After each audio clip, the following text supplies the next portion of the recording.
dipersilahkan oleh moderator ataupun apabila nanti sudah masuk kepada sesi tanya jawab.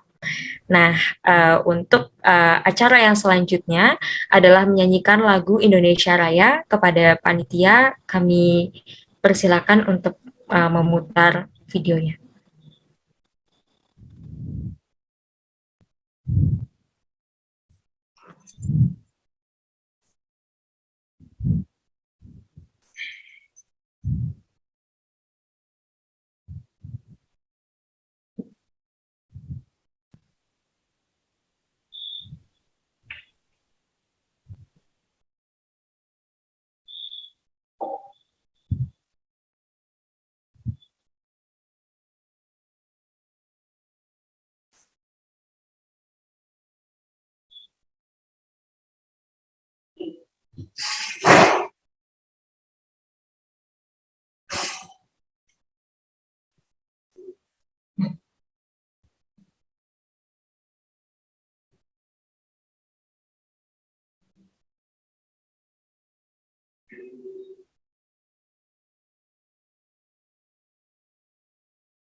Mohon maaf karena ada kendala teknis dari teman-teman panitia. Kami coba untuk mengulangi lagi.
Indonesia makmur dan sentosa, walau berbagai suku dan agama, ragam budaya serta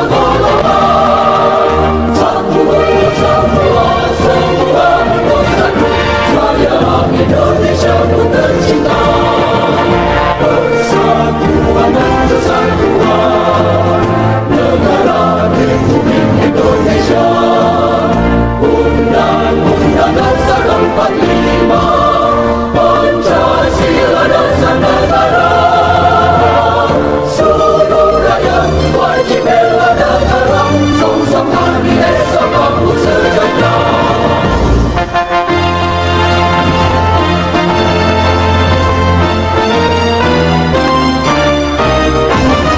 Bangunlah seluruh bangsa Indonesia, hadapi tantangan dan cobaan. Raihlah cita-cita yang mulia, Indonesia makmur dan sentosa. Walau berbagai suku dan agama, ragam budaya serta golongan, satu untuk semua, semua untuk satu. Jayalah Indonesia ku tercinta, persatuan dan kesatuan negara Republik Indonesia. Undang-Undang Dasar 45, Pancasila dasar negara. Seluruh rakyat wajib bela negara, song-song hari esok kamu sejahtera.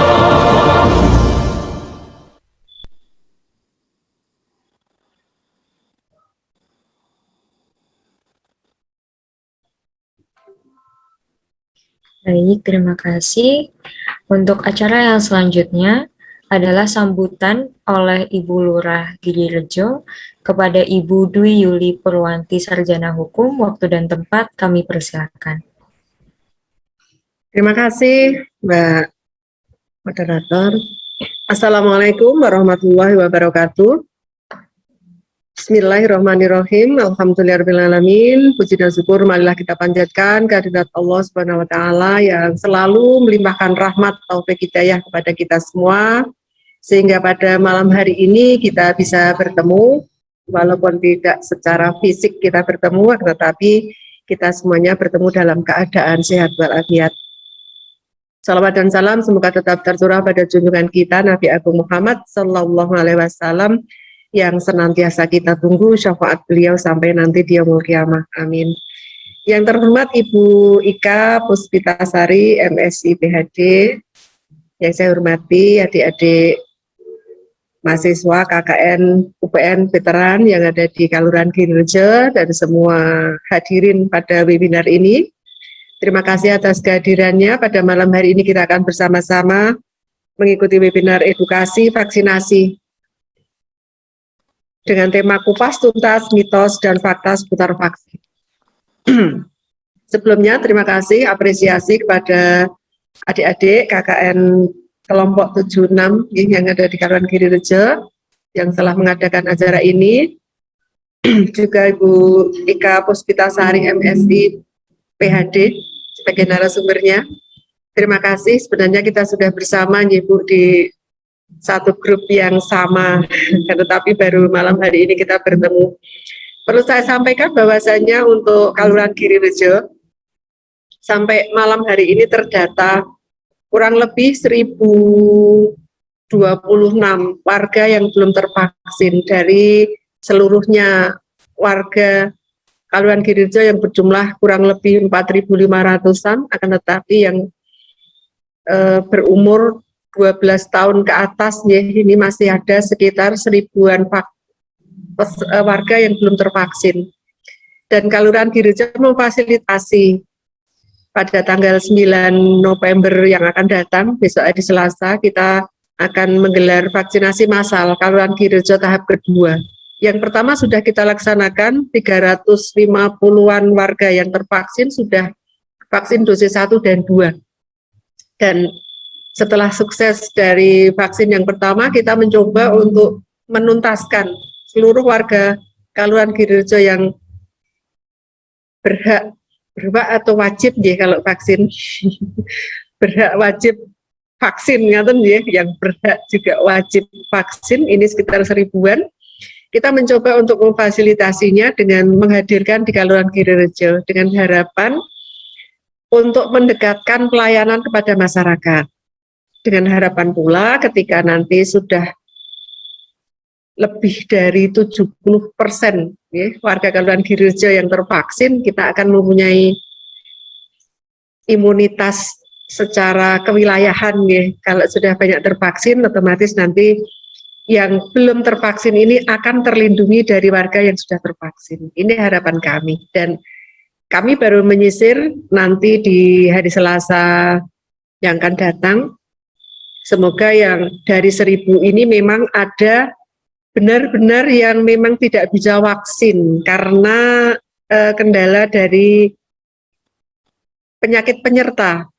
Ada yang memang warga yang mempunyai gejala-gejala penyakit penyerta yang tidak memungkinkan untuk vaksin.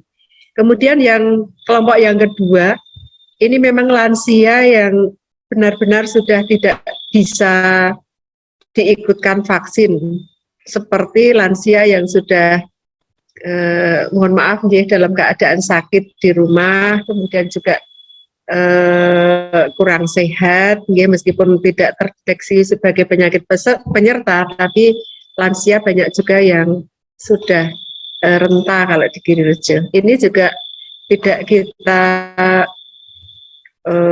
prioritaskan untuk vaksin. Akan tetapi yang masih muda, yang belum vaksin, inilah yang kami bersama-sama kader ngoyak-oyak dalam artian memberikan sosialisasi juga edukasi.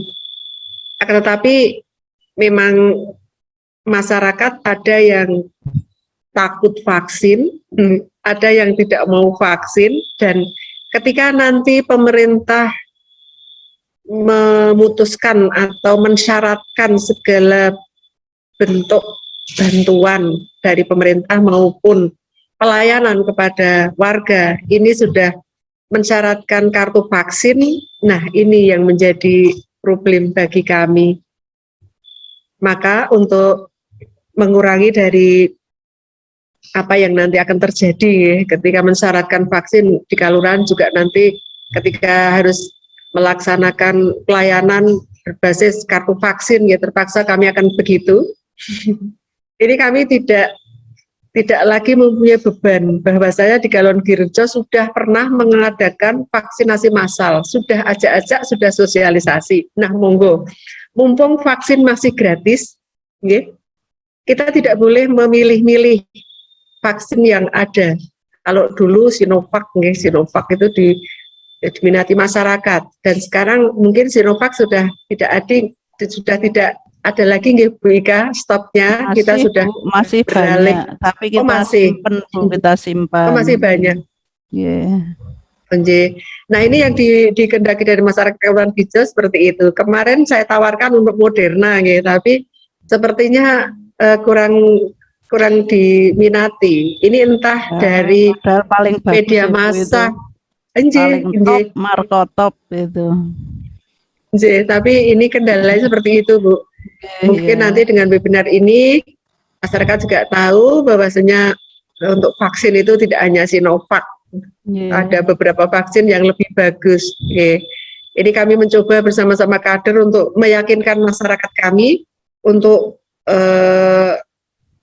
nanti di hari Selasa itu kita akan memakai Moderna, dan kendalanya memang masyarakat kami kurang berminat. Nanti kalau Bu Ika bisa memfasilitasi ketika harus pakai Sinovac, ya kami berterima kasih.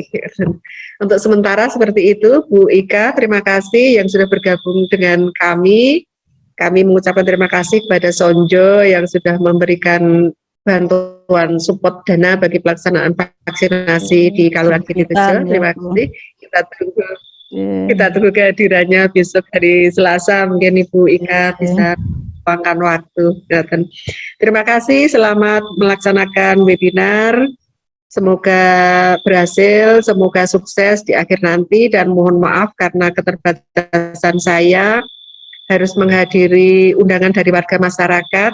Terpaksa saya harus meninggalkan kantor kelurahan ini, dan Bu Ika mohon maaf juga.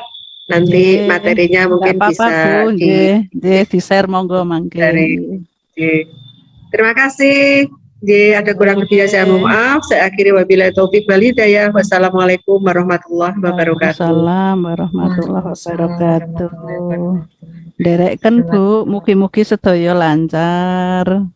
Amin, amin. Matur nuwun. Matur nuwun. Terima kasih banyak untuk Ibu Dwi Yuli Purwanti atas sambutannya yang sangat berharga untuk kami semua yang ada di sini, sehingga makin menunjukkan bahwasannya pentingnya webinar ini untuk masyarakat semua, dan harapannya dari webinar ini kita sama-sama bisa lebih memahami dan juga lebih tahu lagi tentang sebenarnya apa sih vaksin itu dan apa saja vaksin-vaksin yang ada untuk dalam hal COVID-19 ini, dan sebenarnya bagaimana cara untuk mendapatkannya, serta mungkin nanti adakah efek sampingnya ataupun hal-hal yang terkait mitos dan faktanya seputar vaksinasi COVID-19. Menginjak acara yang selanjutnya adalah perkenalan singkat untuk pembicara kita yang luar biasa. Mungkin dari teman-teman panitia bisa untuk membantu menampilkan CV beliau. Jadi telah hadir di tengah-tengah kita pada malam hari ini Ibu Ika Puspitasari, MSc PhD Apoteker.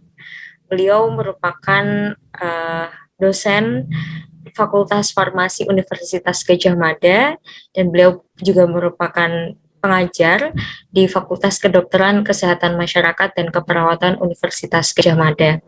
Beliau lahir di Yogyakarta pada tanggal 26 April 1971. Beliau menyelesaikan pendidikan untuk S1 Farmasi dan juga Apoteker di Fakultas Farmasi UGM pada tahun 1998. Setelah itu melanjutkan S2 di Ilmu Farmasi Pasca Sarjana UGM pada tahun 1999. Kemudian melanjutkan pendidikan S3 Biomedik di School of Biomedical Sciences Monash University Australia di tahun 2011. Kemudian menyelesaikan postdoktoral di Faculty of Medicine Yale University USA pada tahun 2010. Hingga saat ini beliau aktif dalam berbagai penelitian maupun publikasi artikel ilmiah. Dapat disaksikan bersama oleh peserta webinar sekalian bahwa publikasi dan juga hasil tulisan beliau di bidang ilmiah sudah sangat banyak. Dan selain itu, beliau juga aktif dalam mengisi seminar ilmiah, baik sebagai oral presentator ataupun narasumber selama beberapa tahun terakhir ini. Yang terakhir beliau isi adalah webinar IAI, Swamedikasi Batuk dan Pilek pada tahun 2020. Selain itu, beliau juga telah memperoleh HKI di tahun 2017 yang terbaru, yaitu berjudul AEWI sebagai antiinflamasi dan antioksidan. Selain itu, beliau juga aktif dalam merumuskan kebijakan publik atau rekayasa sosial di Dinas Kesehatan Kota Yogyakarta, Kementerian Kesehatan Republik Indonesia, RSUP Dr. Sarjito, dan juga RS Akademik UGM. Selain itu, beliau juga telah mendapatkan penghargaan karya Satya Lencana Kesetiaan 10 dan 20 tahun dari Presiden Republik Indonesia.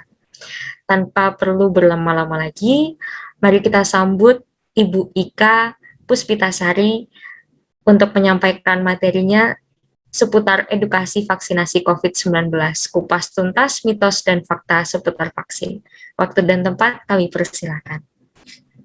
Terima kasih Mbak Alif ya.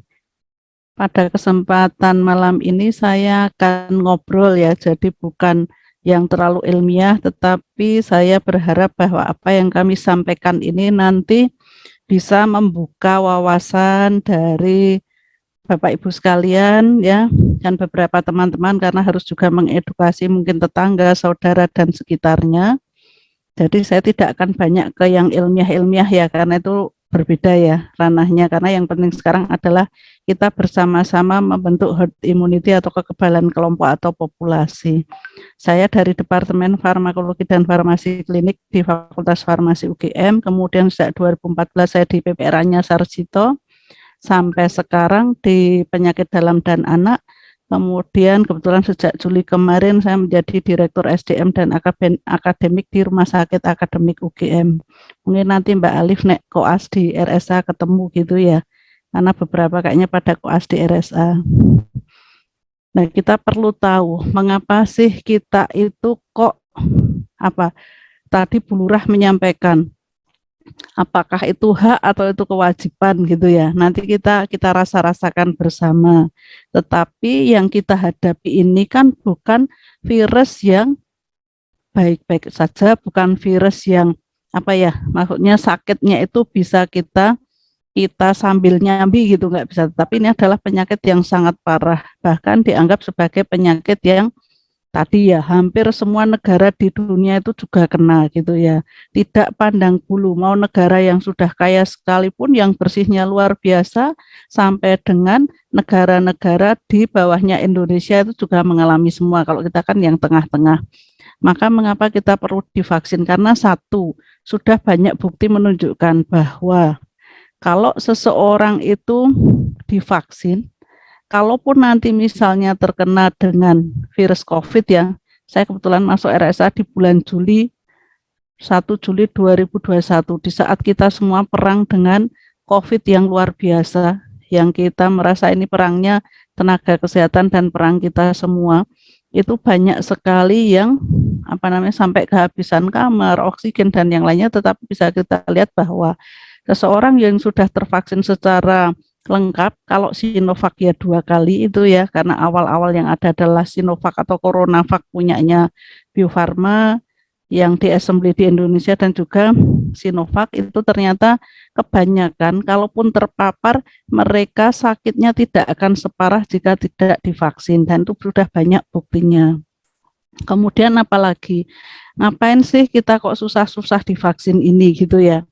Itu karena memang tidak mudah. Dulu yang divaksin anak-anak kita, sehingga orang tuanya tinggal ayo kayak maksa gitu ya, rewel nanti beliin balon dan yang lainnya. Nah sekarang yang divaksin ternyata banyak yang orang dewasa bahkan lansia, ternyata tidak mudah.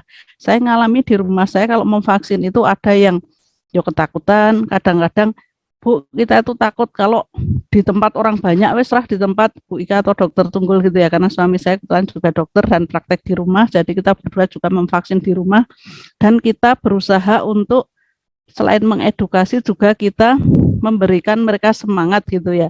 Kalau ada yang tidak tervaksin karena belum bisa, karena tekanan darahnya sangat tinggi, datang dengan 225. Ya kita berikan kesempatan leren dulu karena mungkin tadi terburu-buru gitu ya, atau mungkin tadi siang nggak sempat istirahat karena kita tinggal di desa, kebanyakan juga ada yang masih di sawah, ada yang penjual gudeg itu sedang banyak-banyaknya pesanan gitu ya. Itu kan mestinya bisa istirahat dulu, padahal saking mantep-mantepnya datang ke rumah kami, hujan-hujan juga datang. Nah itu kan juga kemerungsung meningkatkan bisa tekanan darah, meningkatkan arterial pressure. Nah itu kita suruh duduk dulu, bahkan kita kasih minum, nanti kita tensi lagi. Jadi kita lebih bersahabat gitu ya, karena ini untuk kita semua. Kalau di tempat lain mungkin wes disusu-susu wes sana pulang nggak bisa berhasil gitu ya. Jadi memang ada pendekatan khusus yang harus kita lakukan, karena kita ingin membentuk kekebalan kelompok atau herd immunity, yang ini harapannya kalau nanti 80% ya, minimal 80% sudah tervaksin, baik vaksin 1 maupun 2, harapannya kita punya kekebalan kelompok, karena yang 10-20% belum tervaksin itu dia akan terlindungi oleh sekitar kita. Apakah kita pengen jadi yang 10-20%? Tolong tanyakan kepada diri pribadi. Ya, apakah kita tidak akan secara aktif ikut serta, kecuali memang yang ada komorbid yang memang agak sulit, misalnya penyakit autoimun, asma yang tidak pernah bisa terkontrol, DM atau diabetes yang tidak pernah bisa terkontrol kadar glukosa darahnya, itu kan berbeda. Tapi kalau kita yang sehat, itu tentunya ini adalah kesempatan kita. Kalau saya sering mengingatkan ya kepada sekitar saya, ini adalah bentuk dari ibadah kita. Karena kita juga melindungi sekitar kita. Jadi mungkin sebenarnya perlu ya peran dari para pemuka agama-agama apapun yang mengingatkan bahwa apa yang kita lakukan ini adalah sebagai bentuk dari ibadah. Tapi ada juga yang bilang, tapi kan nggak dipaksa atau Bu, enggak, saya nggak pernah maksa orang. Tetapi nanti ingat kalau memang belum tervaksin kemudian sampai sakit, ya jangan protes kalau ternyata parah gitu ya. Karena sudah diingatkan. Bu Ika nggak ngancam kok gitu ya, tetapi mengingatkan aja gitu ya bahwa kita semua sudah dewasa, jadi tahu dengan segala resiko yang kita ambil. Katanya hidup penuh dengan pilihan gitu ya, tetapi kita mestinya memilih yang benar gitu ya. Karena apa? Kita sedang berperang yang ini belum pernah terjadi. Mungkin pernah terjadi di tahun berapa 18-20 saat ada Spanish flu. Nah itu kan juga butuh 2 tahun. Dulu orang nggak pernah percaya. Masa COVID bisa lama? Indonesia kan panas gitu. Ternyata 2 tahun benar gitu ya. Nah oleh karena itu perlindungan kelompok ini harus kita upayakan. Nah dengan apa? Sebenarnya memang Gusti Allah itu sudah ya melengkapi kita pun dengan yang namanya daya tahan tubuh atau imunitas yang sifatnya bisa alamiah, yaitu ada yang sifatnya aktif gitu ya.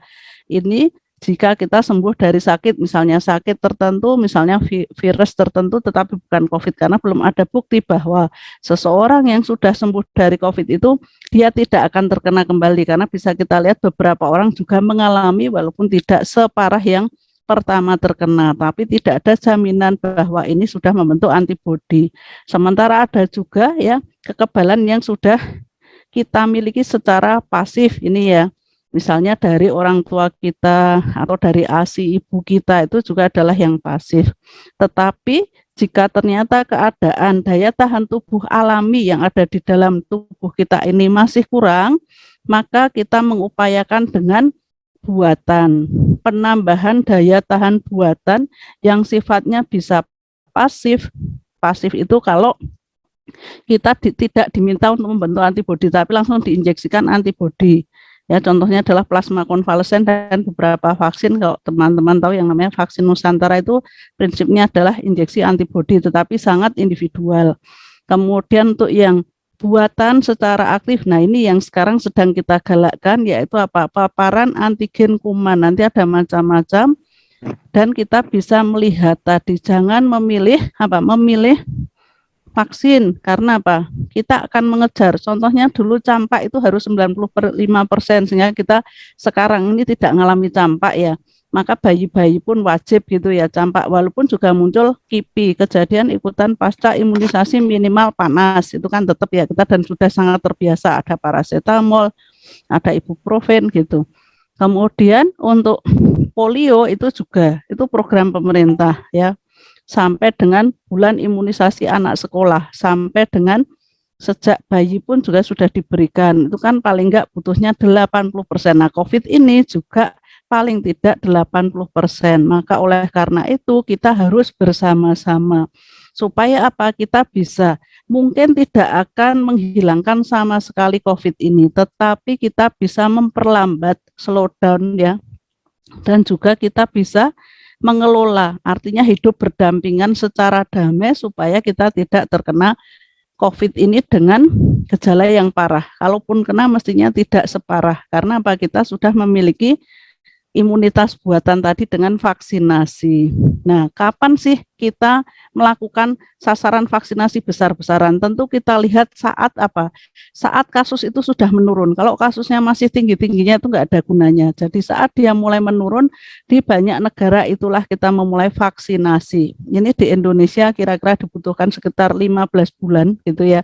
Sementara Malaysia ya cepat, orangnya aja cuma seperberapanya Indonesia, apalagi Australia cuma 1/10-nya, yang banyak embeknya kalau di sana, karena kita dulu pernah tinggal di sana dan kita lihat bahwa satu gunung yang punya satu orang, wah ya makmur. Kalau kita 1 kilometer orangnya ribuan, nah itu ya. Nah, jadi tiap negara menentukan ya saat kapan kondisi negaranya sedang menurun kasusnya, maka itu adalah kesempatan untuk memasukkan vaksin. Kemudian juga vaksin apa yang dipilih tentu tergantung kemampuan negara itu dalam mendapatkan vaksin. Kalau di Malaysia mereka awal-awal sudah punya AstraZeneca, sudah punya yang dari Rusia, tetapi Indonesia ya apa yang kita mulai saat itu yang bisa terjangkau, yaitu ada yang ini ya, ini adalah CoronaVac, sebenarnya ini adalah Sinovac yang diassemble di Indonesia, artinya dari sana bentuknya adalah kering ya, dry, dry powder. Begitu di Indonesia biar memudahkan untuk distribusinya, ya tidak terlalu sulit pengangkutannya karena butuh jumlah banyak, barulah di assembly di Bio Farma. Maka ini namanya adalah CoronaVac.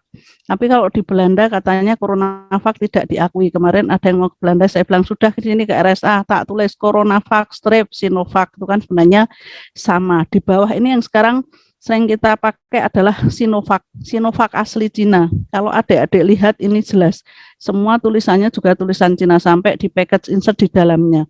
Dan Bio Farma cuma nempel yang di bawah ini, tetapi ini barangnya sebenarnya adalah sama. Cuma kemasannya ini adalah kemasan kecil-kecil, saya punya di rumah. Ini kita yang Bio Farma ini ya, nanti aku duwe to Dek piye. Coba saking di rumah juragan vaksin kok gitu ya. Ini 10 dosis gitu ya. Ini 10 itu saya gitu. Ini 10. Tetapi kalau yang kecil-kecil tuh hanya 2 sehingga kepandaian dalam men-spread juga ditentukan loh ya itu ya, karena kita sering menyiapkan. Jadi awal-awalnya mengapa dipilih ini? Karena ini yang sudah sering dipakai. Jadi apa? Virus yang diinaktivasi, yang dilemahkan, karena kita sudah berpengalaman dengan banyak vaksin sebelumnya dengan model yang ini, sehingga pasti harapannya kejadian ikutan pasca imunisasi atau efek sampingnya tidak akan sebesar kalau virus yang masih hidup atau yang RNA. Nah, sementara selanjutnya muncul ada AstraZeneca. Nanti akan kita lihat apa benar KIPI-nya jauh lebih banyak. Ya, ternyata memang lebih banyak, tetapi sebenarnya juga tidak terlalu parah.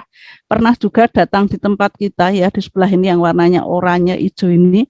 Ini enggak banyak jumlahnya, waktu itu saya dititip sama Bu Hemas untuk menyimpankan juga ya, selain Sinovac, Astra, kita juga diminta menyimpan yang namanya Sinovac. Sinovac ini mirip sekali dengan Sinovac sebenarnya, tetapi karena jumlahnya terbatas, maka di Jogja digunakan untuk disabilitas. Jadi kita RSA, FKKMK, GSP atau UGM juga pernah melakukan untuk disabilitas. Dan ini nyebelinya wadahnya.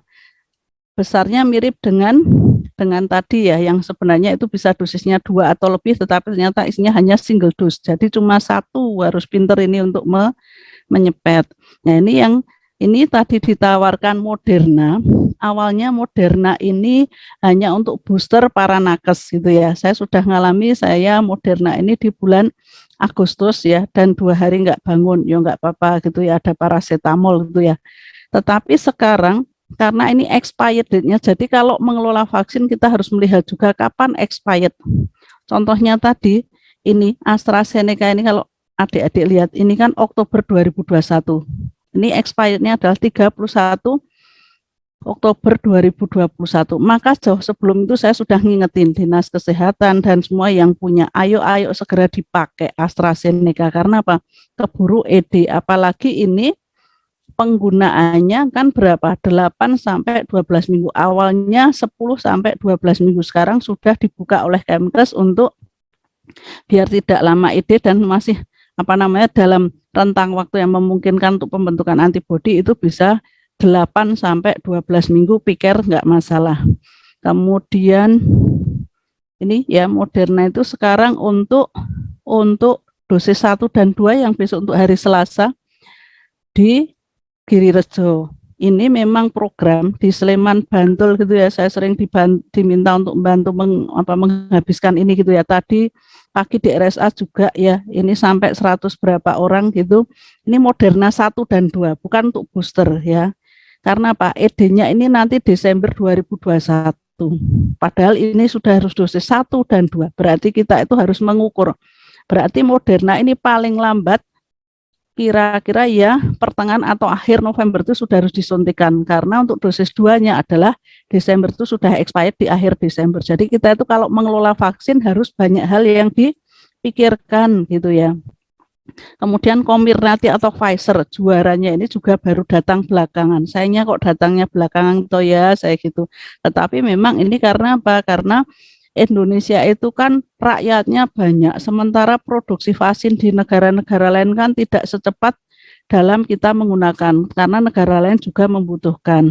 Nah, jadi kita ya mengandalkan mana yang ada dulu, mana yang bisa diterima, karena tadi vaksin inaktivasi tadi ya, ini yang kita lakukan. Jadi kalau saya bantuin vaksinasi itu nggak cuma nunjuk kiri kanan atau cuma duduk manis gitu ya, ngobrol sana sini, nggak, saya ngewangi langsung gitu ya. Dan ini kita pernah melakukan vaksinasi dari mulai level dengan menteri, ini Pak Menteri Perhubungan, kemudian ini Menteri Kesehatan untuk yang apa, drive-thru, satu-satunya drive-thru yang berlangsung lama adalah di FKKMK, di GMC dan GSP dan FKKMK, dan saya selalu ikut gitu ya. Kemudian yang ini konvensional, yang Kementerian Perhubungan, beberapa tempat, Alana, CEC gitu ya, serbuan vaksin 35.000 itu semua juga konvensional. Kalau AstraZeneca kita lebih suka konvensional karena apa? Kipinya nanti takutnya pas jalan mungkin pusing dan yang lainnya. Tapi kalau Sinovac kan baik-baik saja, paling apa lapar itu ya. Nah itu bisa digunakan untuk yang drive-thru. Ini di Delingo, rumahnya Pak Bupati ya, serbuan vaksin 2.000 kita di sana juga membantu. Ini bahkan kita di RSA yang pakai Sinovac tadi, ya adiknya yang SLB Sanden ini sampai ke rumput-rumputan, wis sampai piye carane. Adiknya ini sampai bilang, Mbak kudu disuntik ya, Mbak kudu diperiksa ya, wis deknya periksonan gitu ya. Sampai saya tuh, saya nggak pamer ya, tapi maksud saya itu levelnya direktur ya di RSA, tapi saya nggak merasa bahwa saya hanya nyuruh-nyuruh orang, tapi karena vaksinasi ini adalah tugas dan tanggung jawab kita bersama. Kalau saya sering turun langsung, jadi kalau di FKKMK saya sering digodain gitu ya, ya ampun direkturnya sampai, nggak masalah saya gitu.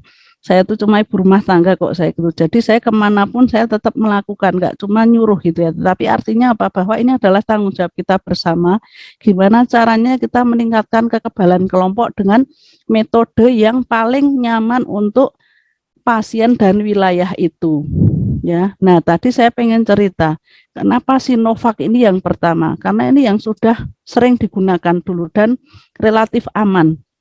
Kemudian nanti kalau kita lihat ini sekitar 65-63% efikasinya ya dalam melindungi, artinya memang 50% aja sudah boleh ya kalau dari WHO, tetapi artinya kalau ada yang lebih baik memang itu kita bisa menggunakan, tetapi tadi kita tidak perlu memilih-milih vaksin karena apa? Nyatanya mana yang datang duluan itulah yang bisa kita suntikkan.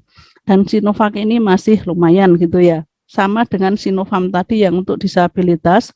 Kemudian juga jangan lupa kita di Indonesia itu juga membutuhkan tempat penyimpanan yang memungkinkan. AstraZeneca datang belakangan, bahkan mungkin AstraZeneca dulu dibanding Sinovac ya di sini. Ini juga harganya lebih murah. Kemudian jarang memicu reaksi alergi atau kipi yang lebih parah ya AstraZeneca, tetapi memang banyak yang mengalami sakit kepala di atas 50% memang terjadi, tetapi paling enggak kita punya painkiller atau penghilang rasa sakit, ada paracetamol, ada banyak ya, ibuprofen, ada asam mefenamat banyak, jadi sebenarnya masih bisa. Kemudian, nah Moderna ini belakangan gitu ya, ini mRNA, jadi memang kalau dilihat dia mirip dengan kita itu dimasukin vaksin langsung gitu ya, dimasukin dengan antigen secara langsung, karena ini adalah mRNA atau inti pembentukannya sama dengan yang Pfizer. Tetapi Moderna ini jauh lebih bersahabat untuk Indonesia karena disimpannya pada suhu -20 atau freezer. Sementara Pfizer ini dengan ultra cold chain -70. Kalau lab saya punya satu almari harganya 200 juta. Nah sekarang di Indonesia yang punya juga berapa gitu ya. Sampai dinas kesehatan aja nelpon punya saya untuk bantu nyimpenin, tetapi kan nggak bisa banyak gitu ya, belum lagi handlingnya Pfizer ini juga tidak mudah, tetapi mana yang ada dulu itulah yang harus kita suntikkan. Dan tentu saja kita juga tahu bahwa yang untuk booster itu tentu nanti yang kuat-kuat, misalnya AstraZeneca bisa untuk booster, Pfizer, Moderna. Tahun depan direncanakan dari Kemkes adalah booster untuk lansia, melindungi lansia dulu, karena ini untuk misalnya Sleman habiskan dulu yang lansia dewasa, kemudian baru ke arah yang anak 6-12 tahun. Jadi bertahap ya, jangan campur-campur, kenapa? Untuk kemudahan pengelolaan program. Kemudian ini tadi ya penyimpanannya, ini ada yang salah, AstraZeneca itu bukan 28 hari tapi minimal 8 minggu sampai 12 minggu, memang cukup lama. Jadi kadang-kadang, loh saya kok dapatnya vaksin dosis keduanya masih lama banget ya. Ya kan AstraZeneca memang lama. Satunya dapatnya Sinovac cuma sebentar. Yang satu Sinovac 21 hari. Nah, ini efikasi atau kemampuan melindungi ini Sinovac itu sebenarnya enggak terlalu besar. Jadi mengapa pada senang Sinovac? Di saat sekarang sudah ada yang lain-lain ya. Kalau dulu memang adanya itu ya sudah kita terima. 65%. Sinovac seperti ini mungkin karena familiar gitu ya, orang dengar Sinovac padahal sebenarnya AstraZeneca ini bisa jadi ini kalau dihitung 90 sama 60-an ya sama teman ini mungkin di atas 70-an, jauh lebih tinggi dibandingkan AstraZeneca. Moderna yang besok untuk Selasa di Kalurahan 94% loh. Wah, kalau saya ya milih ini gitu ya, jelas banget itu ya. Dan barangnya ada, harus segera dikejar karena ini ada sekitar berapa ribu yang harus dihabiskan, harus segera habis sebelum akhir Desember 21. Kemudian yang Pfizer ini di Sleman sudah ada gitu ya. Ini yang pada pengen biasanya, pengen nonton bola di Inggris gitu ya, senang kalau pakai ini Pfizer. Kalau yang mau umroh AstraZeneca juga cukup. Harapannya moga-moga nanti pemerintah Saudi juga membuka yang Sinovac pun juga bisa diterima gitu ya, karena apa, sebenarnya semua sudah terlindungi dengan vaksin minimal 2 kali. Kemudian tadi yang Pfizer adalah 95%, tapi nyimpennya aduh luar biasa, nyebelin amat gitu ya, karena minus 70, tidak semua punya tempat, jadi memang tidak banyak ya yang kita miliki.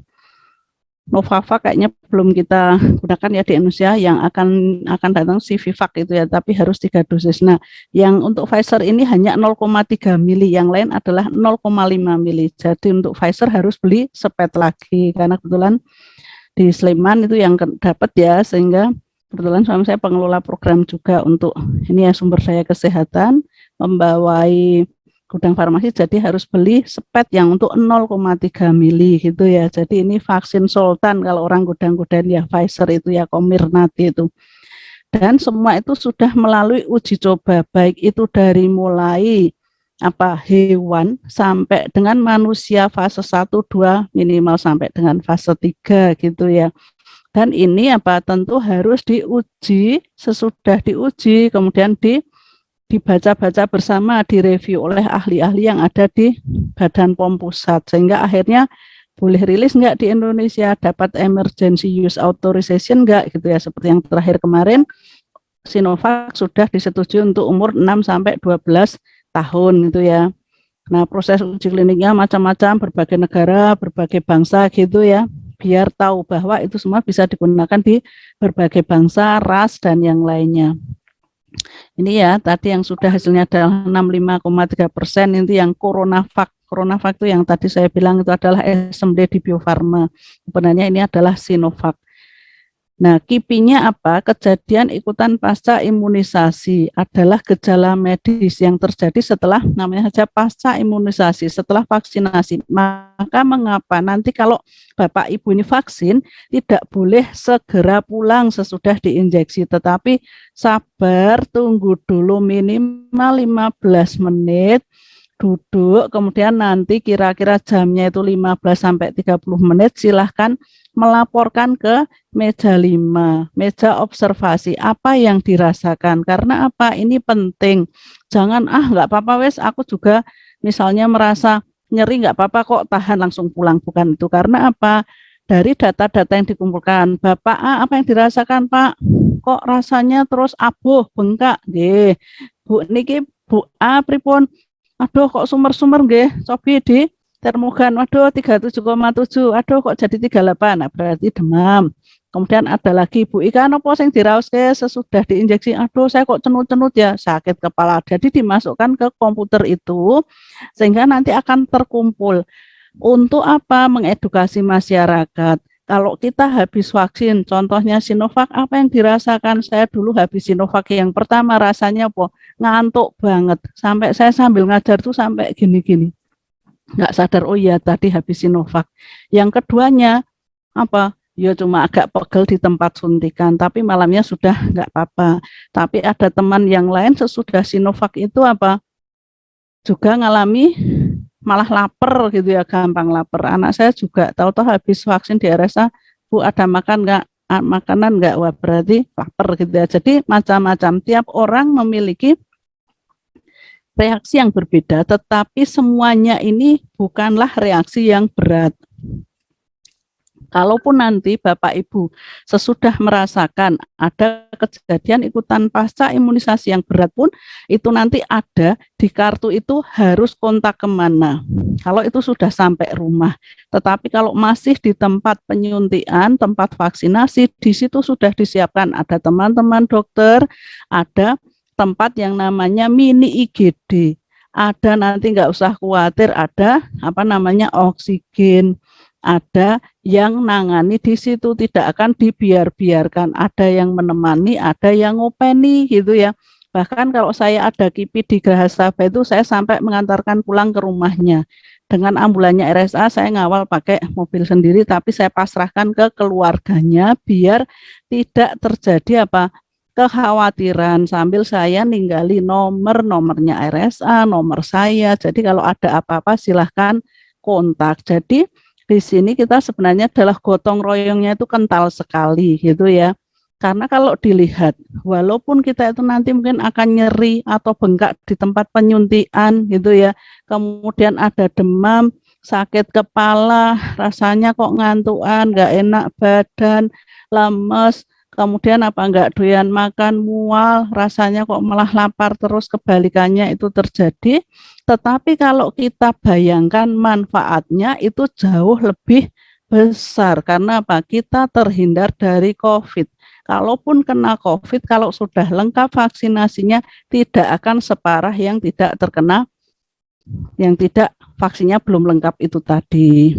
Ini yang dari Sinovac CoronaVac, itu yang di Indonesia ya, dari BPOM, karena kebetulan saya kenal dengan Bu Dirjen, selain Kemkes juga yang ini ya dari vaksinnya BPOM, ini menyampaikan bahwa hasil dari di Indonesia ini ya, dan juga beberapa negara itu yang muncul adalah kalau Sinovac itu nyeri di tempat injeksi, ya, kemudian mungkin agak bengkak, merah-merah, kadang ada yang gatel, ya, ada yang perubahan menjadi agak lebih gelap, kemudian nyeri otot walaupun tidak seluruh tubuh, ada juga yang demam, ada juga yang rasanya kok les-lesan gitu ya, ngantuk, sakit kepala, mual dan muntah. Tetapi ini semua adalah gejala yang masih ringan dan selalu bisa kita tangani. Jadi kita harus jujur menyampaikan saat di meja observasi. Sesudah pulang pun kita masih punya hak untuk telepon. Saya kok ngerasa gini-gini. Jadi nanti akan ditangani. Jangan malah disembunyi-sembunyikan. Wah, saya kok terus gini. Nggak usah, nanti enggak orang lain takut. Bukan itu. Karena ini malah edukasi ke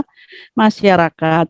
Ada juga yang bahkan nyeri seluruh tubuh. Saya dulu Moderna, tapi Moderna yang booster itu saya sampai rumah itu saya tem 37,7, semakin malam 38, kemudian menggigil. Wah, cocok ini kipinya Moderna gitu ya, menggigil. Dan sakit kepala, yora popo. Nanti saya lihat-lihat sampai malam, aduh kok nggak kuat. Ya udah paracetamol 1 gitu ya. Besok paginya sampai sholat harus duduk, ya wes nggak apa-apa karena sudah mulai mialgia gitu ya di kaki-kaki. Ya udah nggak apa-apa, dinikmati, wong ini Moderna. Dan saya ingat-ingat manfaatnya jauh lebih banyak gitu ya, karena saya tenaga kesehatan, saya nangani banyak orang, saya harus bisa menolong banyak orang dan jangan sampai kita sakit gitu ya. Kemudian hari kedua saya sudah nggak minum paracetamol lagi, besoknya hari ketiga belas nggak ada rasa apa-apa, jadi hilang, emang benar-benar hilang gitu ya. Tetapi beberapa orang ada juga seperti suami saya misalnya, tahu-tahu agak kemerahan gitu ya di tempat penyuntikan sampai agak banyak gitu ya, tetapi masih bukan yang alergi yang parah sampai sesak nafas enggak, sampai pingsan enggak gitu ya. Jadi memang kalau dulu ada cerita AstraZeneca menyebabkan orang meninggal, ternyata sesudah dilakukan otopsi, sesudah ada pemeriksaan yang lengkap dinyatakan bahwa ternyata bukan karena AstraZeneca. Lah kalau AstraZeneca membuat semua orang meninggal, lah semua sudah meninggal kemarin-kemarin gitu ya. Apalagi Pak Tentara itu, pertama kali Pak Tentara itu yang dikasih AstraZeneca. Ada bilang kan tentara Bu, kuat-kuat. Ya coba yang lain itu enggak tentara. bule saya tuh ya AstraZeneca, Jogja itu pertama kali juga AstraZeneca, ya ora popo gitu ya. Jadi artinya memang kita mengedukasi bahwa bukan vaksin itu yang menyebabkan orang lumpuh, orang meninggal, harus dilihat dulu apa gitu ya, dan harus diperiksa beneran, jangan mengabar-ngabarkan hal-hal yang nggak benar. Karena apa? Kita sekarang sedang bergotong royong untuk biar kita semua segera selesai dengan Mbak dan Mas COVID ini gitu ya, biar ekonomi bergerak, yang sekolah juga semakin lancar, yang bekerja juga bekerja ya.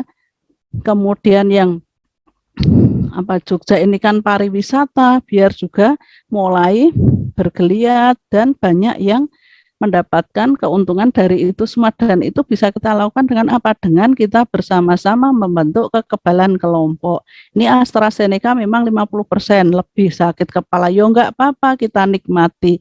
Maka kalau kita vaksinasi AstraZeneca biasanya kita berikan paling tidak 4 tablet paracetamol, paling dipakai 1 gitu ya, dan kita edukasi, Pak, Bu, nanti kalau kondur di rumah merasa demam atau tanpa demam pun tapi sakit kepala, ini diunjuk 1. Besok sudah nggak kerasa, nggak usah diminum, disimpan lagi jika suatu saat membutuhkan. Kalau sampai lama tidak membutuhkan, nggih syukur gitu ya. Mual itu pernah ada yang mual ya di RSA waktu itu ya, ternyata juga 1/5 ada yang ngalami, nggak masalah, kita berikan juga bisa antacid, bisa PPI, ada omeprazol gitu ya, cukup 1 aja nggih Bu, niki mangke diunjuk, atau saat itu kalau saya biasanya saya kasih saat itu, enggak Bu, diunjuk, jadi nggak usah nunggu nanti, misalnya kalau saat itu sudah muncul gitu ya, atau kalau enggak ya dibawakan, nyeri otot, nyeri sendi bisa pakai paracetamol juga gitu ya. Kemudian yang demam juga sama ya, menggigil ya nanti banyak minum gitu ya. Bengkak itu tadi juga sama, cukup dengan paracetamol atau yang dikompres gitu ya. Jadi KIPI ini terjadi di semua usia, bukan hanya pada yang usianya lebih tua, ternyata sama aja kok pada muda, karena memang apa? Memang ini adalah jenis tadi yang adenovirus yang dimasukkan gitu ya. Nah, kalau Moderna ini ya saya sudah ngalamin, tapi banyak kejadian ternyata Moderna yang diberikan dosis 1 dan 2 ternyata tidak mesti memberikan KIPI yang berat seperti kita yang booster. Ya ternyata banyak yang nggak ngapa-ngapa itu gitu ya. Walaupun saya pernah merasakan yang tadi namanya sakit kepala, menggigil, cocok ini Moderna kok gitu ya. Ya udah nggak apa-apa, ya kita nikmati aja dan kita edukasi bahwa masih ada obat yang bisa mengurangi itu gitu ya. Jadi nggak usah khawatir. Kalau merasa tidak nyaman, kalau saya sering ya menggiatkan untuk di sekitar situ posyandu atau kader untuk bisa juga mengedukasi, nggak perlu khawatir.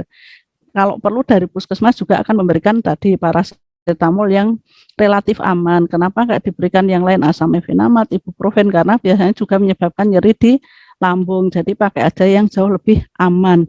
Jadi untuk Moderna 1 dan 2 banyak yang tidak merasakan KIPI, tapi saya yang booster ya wajar ya nggak apa-apa gitu ya. Dan hari ketiga benar-benar hilang gitu ya rasa itu gitu ya. Kemudian bagaimana dengan ada varian yang macam-macam ya, yang di kita bulan Juli itu sampai seperti perang itu kan kita nemui varian-varian Delta dan yang lainnya, ternyata AstraZeneca itu termasuk punya proteksi untuk macam-macam varian loh itu malahan. Jadi tidak perlu khawatir nanti ada Delta, ada B berapa lagi, asal bukan B29 ya, sabun colek gitu ya. Atau yang tadi sudah ada yang Theta, Gamma, Kappa, yang dari Australia, dari Sydney, itu enggak ada masalah. Jadi AstraZeneca malah bisa untuk itu semua, gitu ya. Jadi kalau dulu saya boleh milih, saya malah milih Astra kok gitu ya. Bukan Sinovac lah, kita kan awal-awal, kita kan tenaga kesehatan yang pertama gitu ya. Karena nanti yang akan sesudah kita yang nangani untuk memvaksin semua warga. Jadi sebenarnya benar tidak perlu milih-milih, apalagi yang datang sekarang ini vaksinnya malah bagus-bagus loh ya. Tidak harus meminta Sinovac gitu ya. Nah, jadi sebenarnya tadi ini kan kekebalan yang kita hasilkan atau kita sengaja masukkan. Tetapi jangan lupa itu kan nanti dari dalam kita. Nah, yang dari luar kita juga tetap harus menjaga untuk apa? Ini menghindari ketemu dengan COVID caranya. Nah, tadi ada 5M itu ya. Jadi menghindari kerumunan, menjaga jarak, tetap membatasi mobilitas. Karena ternyata apa? Saat mobilitas tinggi sebelum PPKM kan semuanya kayaknya kena.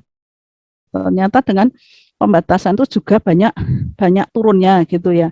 Masker sudah menjadi gaya hidup kita. Bahkan sekarang kalau ke penjahit misalnya dandak kayak baju gitu ya, penjahitnya ya pintar-pintar sudah dilengkapi dengan batik sesuai dengan warna bajunya untuk maskernya lah. Sekarang ternyata jadi mode ya. Kemudian masker untuk yang KN95, N95, yang sensi dan yang lainnya bajunya ungu ya ungu ada. Wah, pokoknya nggak kurang cara sekarang. Jadi kita mendorong untuk tetap tadi ya pakai masker, dan maskernya sebisa mungkin tetap yang double. Yang dalam adalah yang maskernya adalah masker medis, luarnya adalah masker yang kain gitu ya.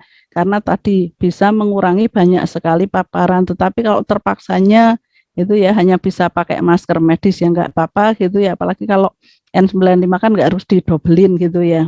Jadi tetap yang penting menghindari kerumunan. Saya kalau lihat ada warung, waduh kok banyak orang, wes nggak jadi aja wes, atau beli aja langsung dibawa pulang, atau malah tadi ya masak di rumah dan yang lainnya. Kemudian cuci tangan, tidak harus dengan hand sanitizer, sekarang pokoknya sabun apapun ya. Untung sabun ini masih bisa untuk menghindarkan COVID, jadi kemana-mana sering pakai sabun juga nggak masalah, tapi harus dilihat tangan kita yang jenis apa.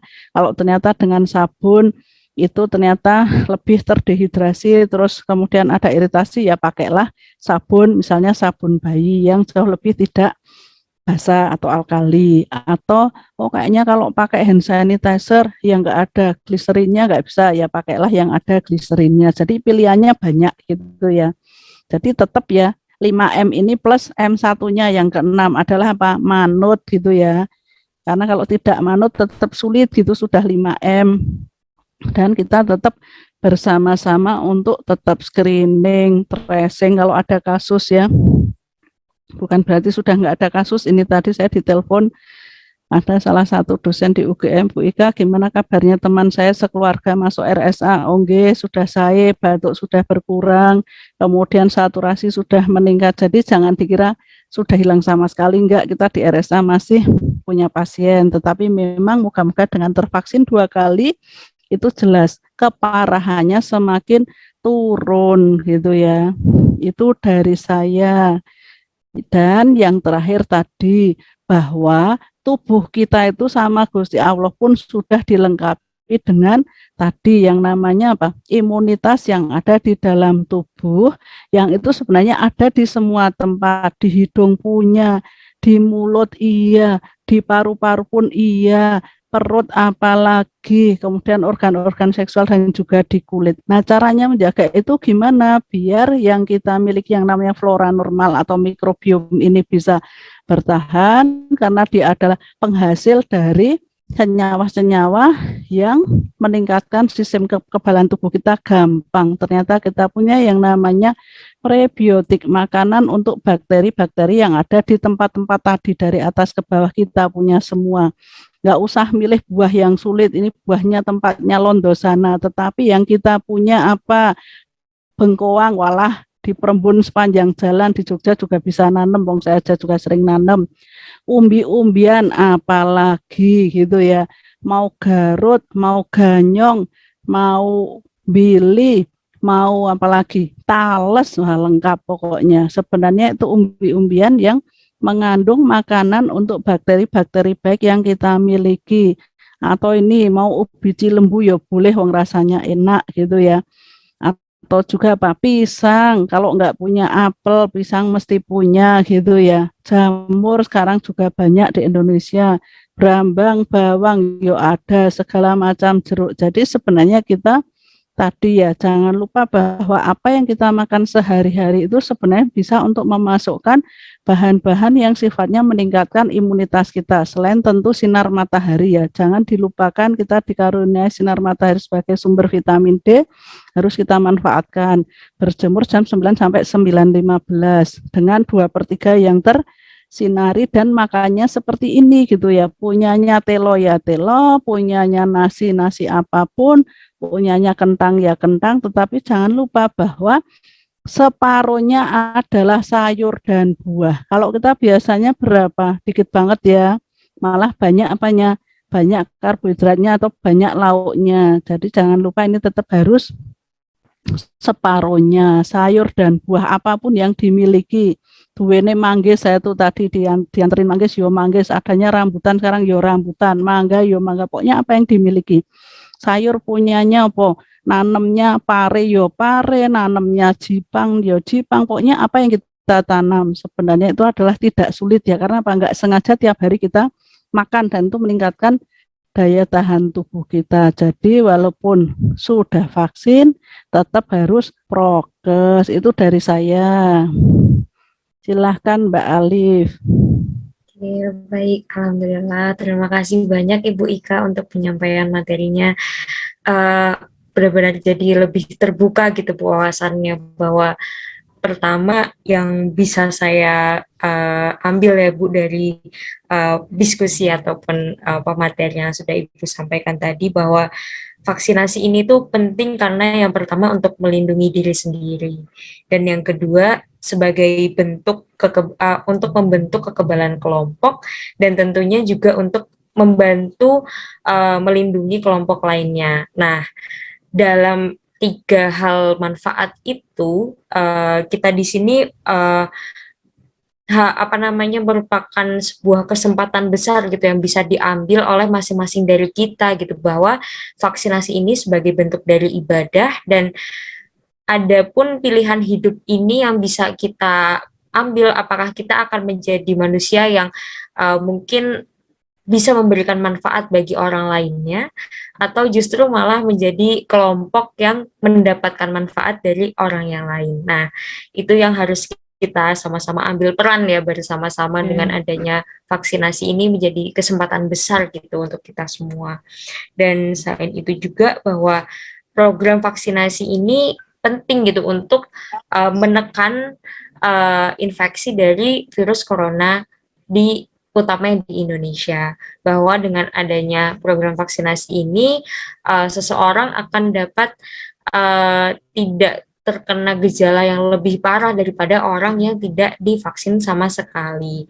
Dan penting juga bahwa untuk diketahui apapun jenis vaksin yang tersedia itu jangan menjadi istilahnya penghambat untuk kita akhirnya enggan untuk divaksin. Justru apapun vaksin yang tersedia itu sudah melalui berbagai uji dan juga berbagai penelitian, dan hasilnya bisa membantu, sama-sama bermanfaat gitu. Jadi segera mendapatkan ketika ada kesempatan, segera datang ketika sudah ada undangan. Seperti itu Bu.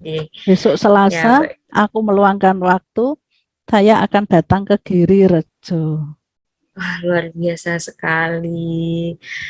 Ini buat untuk para warga yang ada di Giri Rejo, nanti bisa bertemu langsung dengan pembicara webinar ini pada malam hari kayaknya ini. Mbak Alif, ini ada dosenmu ketok ya, Mbak Tuti ora iki, Bu Janatin. Kayaknya rumahnya di situ toh Mbak Tuti. Ini adik kelasku soalnya. Halo, assalamualaikum Mbak Ika, Masya Allah. Lama nggak update, tahu-tahu udah jadi direktur. Masya Allah. Kan sempat ketemu waktu vaksinasi di GSP. Masya Allah, iya, monggo pinarak nanti Selasa, tapi saya pas ini kayaknya di kampus malahan. Nggak apa-apa, itu ketoknya Mbak Alif, Mbak Janatin mau tanya boleh. Kayaknya. Boleh, Ibu, dipersilakan Ibu. Alhamdulillah, Masya Allah, sehat Mbak Ika, Masya Allah, senang sekali bisa ketemu pakarnya di sini. Pinarak loh, saestu monggo. Ya, saya ingat kok kalau lewat deket itu Kali Celeng itu ketoke cedak kene iki omahe anu Pujanatin Aduh, gitu. Masya Allah, bener-bener apa luar biasa ini, senang bisa didatangi Mbak Ika. Bu Ika mau tanya, aduh saya Nggih. sampai bingung Mbak apa Bu ini. Mbak yo, Maaf J. aku kok nek Bu ketuan aku.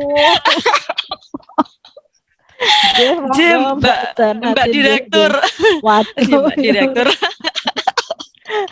Jadi ini makasih sekali. Ini terkait vaksin soalnya ya, Masya Allah saya senang sekali ketemu vaksin. Ini loh, jadi saya sedikit cerita aja enggak apa-apa. Ini ibu saya itu kan soalnya begini, ibu saya itu kan pernah didiagnos stroke ringan. Terus ada riwayat hipertensi juga kan sampai udah hampir 2 tahun mungkin ya. Terus pengobatan rutin kan di PKO. Nah, terus kan kemarin pas COVID pas berat-beratnya itu sebelum itu kan pas kontrol dengan dokternya itu kan tak minta tanya gitu kan sama dokternya, dokter dalam. Nah, itu katanya ini terus kan vaksin boleh enggak gitu loh Mbak Ika. Terus katanya dokternya ya kalau pas kondisi sehat boleh gitu kan dokternya. Terus kan kemarin sudah agak reda COVID-nya kan saya daftarkan ikut vaksin dari puskesmas kan yang di sini yang dari Girijo kan di puskesmas. Cuman di puskesmas itu sama petugas ininya itu kan ditanya dulu kan riwayat penyakit, obat dan macam-macam. Terus ditanyakan obatnya. Nah, di antara obatnya itu kan karena saya nggak bisa nganter ya waktu itu pas di kampus jadi sampai heboh itu, terus akhirnya pulang ngambil obatnya dibawa ke sana semua. Terus di antara obat itu kan ada yang kemudian diidentifikasi yang bikin dia nggak boleh divaksin gitu. Ini obatnya padahal clopidogrel, asetil, ini asetosal. Ayo kuwi asetosal. Asetil salisilik asid itu. Itu asetosal.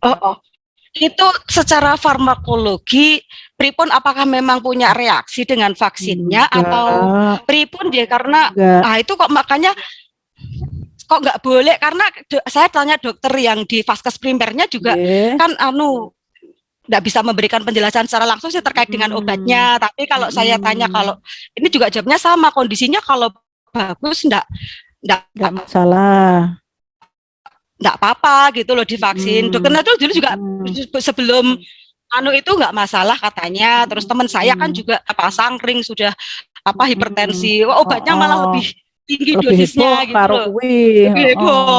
Tapi boleh lah ini. Terus saya tuh makanya mikir karena saya tanya teman-teman yang yang dokter itu kok saya nggak dapat jawaban yang benar saya secara logika ini gitu loh, secara farmakologi bagaimana toh itu sebenarnya gitu loh. Asetosal itu kan asam salisilat tuh ya sebenarnya pada dosis rendah 80 sampai 100 mg kan untuk 80 itu dosisnya 80.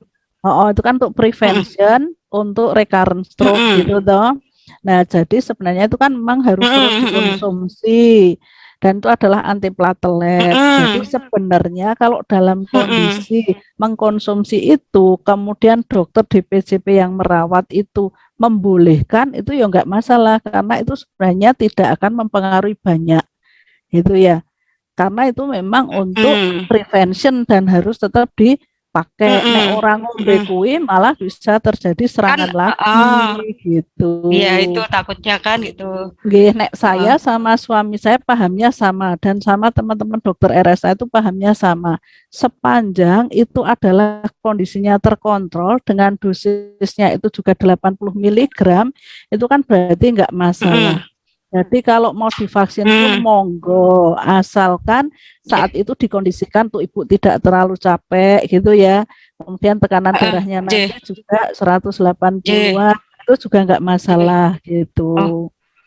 Kalau yuswane sudah sepuh sekali, itu biasanya kalau suami saya bilang, tolong ini dipastikan ya kalau ada penyakit penyerta, dokternya bikin surat aja gitu ya bahwa mengizinkan. Karena nanti kalau biasanya ini dimintanya ke rumah sakit. Kadang-kadang memang puskesmas ora wani. Jadi kita sering di RSA itu menyediakan gitu ya. Monggo Bapak Ibu dosen, sing Ibu Bapak sampun sepuh, monggo ke RSA mawon gitu. Oh, itu 60, Ibu itu 60-an tahun. Walah, nek 60 ya urung sepuh, sama ibu saya. Kita pernah memvaksin bahkan yang umurnya 90. Oh, jadi enggak masalah. Jadi prinsipnya Mbak, pokoknya sebenarnya enggak ada kontraindikasi gitu loh kalau obat itu dengan ininya ya selama kondisinya bagus. Kalau ini soalnya itu obat yang sangat biasa kok, asetosal itu sangat biasa. Oh, itu kan soalnya kalau kondisinya alhamdulillah sudah stabil ya, tapi karena memang obatnya juga rutin. Jadi tensi juga udah tensinya udah 130-an sih. Terus ini juga enggak ya, itu cuman semua normal, pas dicek mau divaksin itu cuman dicek obatnya ada itunya terus enggak juga kok. Bahkan beberapa ada yang hipertiroid itu kita pas di GSP, saya bilang gini aja, kita panggilkan ke dokter endokrin, mboten napa-napa kok Mbak Ika niki nggih pun, padahal dia juga terapi PTU misalnya. Orang lain mungkin orang lolos ke, lu nggak apa-apa kok Mbak, ini sepanjang memang terkontrol nggih pun gitu. Jadi memang sebenarnya semakin kita tanya ke konsulennya itu biasanya orang masalah gitu. Nah ya itu dibawain cuman berarti ini kalau misalnya di sini enggak inilah karena ibu saya sudah PRB sekarang itu kan PRB kan udah jarang ke nanti kalau enggak ini tak bawa ke RSA vaksin di sana boleh ngabari saya kawal sering kok. Masya Allah siapa bapaknya siapa monggo. Pokoknya RSA itu buka Senin sampai Minggu. Dan kita juga ada ini program Moderna ada, Pfizer ada, nanti begitu itu selesai terus Sinovac. Jadi sebenarnya kita cukup lengkap dan kita memang bikin RSA sebagai vaccination center. Bahkan besok nek ono orang opname keluarganya ikut tanyain, sampun vaksin dereng pun kalau vaksin di Santeng Riki. Jadi kita sampai sebegitunya.